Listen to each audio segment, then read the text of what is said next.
Halo sahabat penyuka tanaman, jumpa lagi dengan Dani Garden. Bagaimana kabar sahabat semuanya? Semoga selalu dalam keadaan sehat. Sahabat penyuka tanaman, kali ini Dani Garden mau sharing bagaimana merawat anggrek vanda ya, biar subur, ya, akarnya banyak, subur, dan nanti akhirnya bisa berbunga sempurna. Ya. Ya.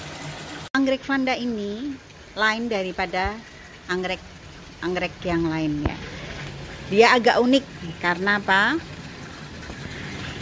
Penanamannya untuk anggrek sabuk ini tanpa media. Ya. Bunganya cantik. Kita lihat bunganya cantik ya. Ini bunga yang agak kecil, tapi dia bisa juga besar. Nah, ini aku punya yang lagi berbunga, agak besar juga. Ya, ini bunganya besar sekali nih, seger, besar ya. Nah, selain bunganya cantik-cantik, nggak kalah cantik dengan anggrek bulan ya, warnanya juga cantik, anggreknya bentuknya antik. Cara penanamannya bagaimana? Kita gantung ya, ini kita gantung ya, digantung seperti ini. Saya taruh di atas teras ini ya, di teras digantung di pinggiran teras. Nah, sahabat pencinta tanaman, ada beberapa hal yang harus diperhatikan atau untuk merawat anggrek vanda ini. Yang pertama, penempatan. Untuk anggrek vanda ini, penempatan harus betul-betul diperhatikan ya. Dia butuh sinar matahari sekitar 70%, berarti dia di bawah paranet ya. Kemudian tempat yang terang, itu jelas ya. Jadi penyinaran cukup, tapi tidak langsung ya, di tempat yang terang. Cuma kalau anggrek pensil yang daunnya seperti pensil itu ya, itu membutuhkan sinar 100% ya. Kalau ini cukup 70%. Terus pertama penyinaran. Yang kedua, dia membutuhkan tempat yang leluasa, yang banyak angin. Jadi maka ini kalau digantung ini tepat sekali, gantung di teras yang kalau ada angin dia akan bergerak. Ya nih, bisa kena angin bergerak seperti itu. Cantik sekali ya. Itu yang kedua, jadi tempatnya leluasa, banyak angin. Karena kalau dia banyak angin, tanaman akan bisa menjadi subur, anggreknya jadi subur. Yang ketiga, pemupukan. Saya taruh yang ketiga ya. Nah, pemupukannya kalau masih remaja mungkin bisa menggunakan pupuk untuk pertumbuhan, bisa dilakukan seminggu 1 kali ya. Sedangkan untuk bunga bisa diberi kalau dia sudah dewasa, sudah siap bunga, berilah pupuk pembungaan. Pupuk pembungaan bisa diberikan 2 minggu sekali, nggak apa-apa ya.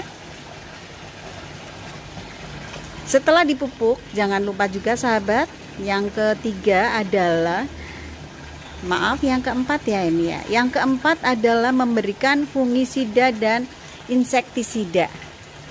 Karena apa? Biasanya anggrek vanda ini terserangnya itu di pucuk daun ini. Biasanya busuk di sini, warnanya nanti hitam, lama-lama mati semuanya. Atau bisa juga kadang-kadang kena jamur yang bintik-bintik putih ya. Bintik-bintik putih biasanya menyerang di ini, di sekitar sini ya. Nih, bintik-bintik putih. Bintik-bintik putih itu bahaya banget kalau jamur yang seperti itu. Karena apa? Nanti dia akan cepat membuat anggrek itu mati. Karena itu apa? Dia harus disingkirkan dari yang lain. Jangan sampai dia akan menular ke yang lain. Jadi itu harus dijauhkan dari anggrek-anggrek yang lain. Kemudian kutu tungau itu juga ya sering ya. Nanti jadi pada hitam-hitam kayak bergerit-gerit, mana ya yang ada ya. Contohnya Ya, ini nggak ada ya. Kadang-kadang itu diserang, makanya insektisida juga perlu. Itu tadi yang keempat. Yang kelima, hal yang penting sekali ya, agar nanti tumbuh anggreknya menjadi subur, akarnya gondrong. Kalau sudah gondrong, nanti dia sudah subur, maka akan tumbuh bunga yang sempurna juga. Untuk Dani Garden, bagaimana sih cara penyiramannya? Ya, mari kita lihat cara penyiraman untuk di Dani Garden. Sahabat pencinta tanaman, penyiraman ini penting sekali bagi anggrek vanda ya, karena dia akar ini akan segar kalau kita siram, ya akan menyerap air ini. Cara menyiramnya, jangan menggunakan hanya gayung untuk disiram, tapi kita gunakan selang. Dan ini juga jangan sebentar terus kita pergi, tapi biarkan agak lama. Ya. Terus sampai atas seperti ini, nggak apa-apa. Kita lihat bedanya dengan yang sudah disiram dengan yang belum ya. Kira-kira ini ada. Ya, mungkin kalau pakai hitungan bisa 15 hitungan lah, 1, 2, 3 dan seterusnya. Kalau sudah cukup, kita lihat sahabat akarnya. Kalau memang penyiraman itu sudah cukup, maka dia akan hijau, tidak abu-abu ya. Ini beda, ini yang sudah disiram ya. Sahabat bisa melihat ini yang sudah disiram. Nah, ini yang belum kita siram, kita ya beda ya. Ini sudah disiram, ini belum.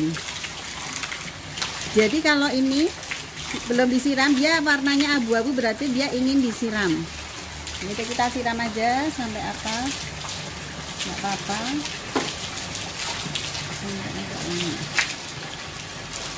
Nah, kalau sudah tersiram seperti ini kelihatan sekali nih ya, beda akar yang sehat dengan akar yang sudah tidak aktif. Kalau akar yang sudah tidak aktif, dia akan kelihatan coklat. Seperti ini nggak aktif nih. Ini bisa nanti dipotong ya.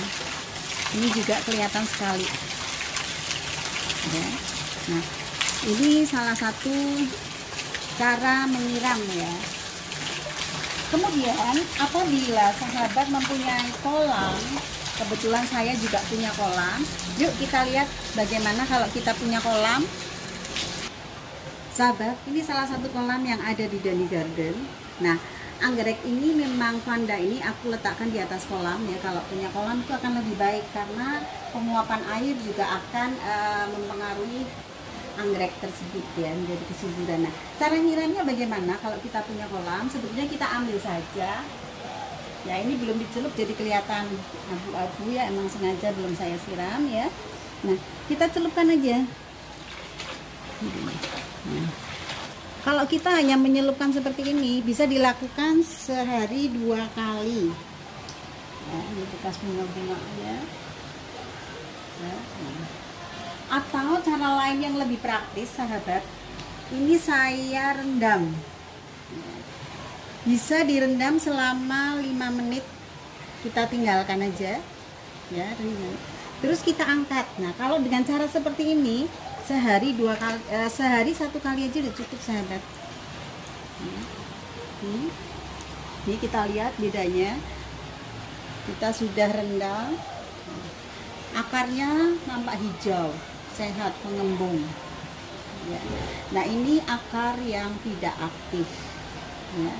Jadi sahabat, sebetulnya rahasianya untuk anggrek vanda ini biar tidak dehidrasi, biar dia jadi gemuk, dan nanti kalau sudah subur, akarnya banyak, dia akan berbunga, adalah intinya penyiraman ya. Jadi jangan sampai dilupakan tentang penyiraman anggrek vanda.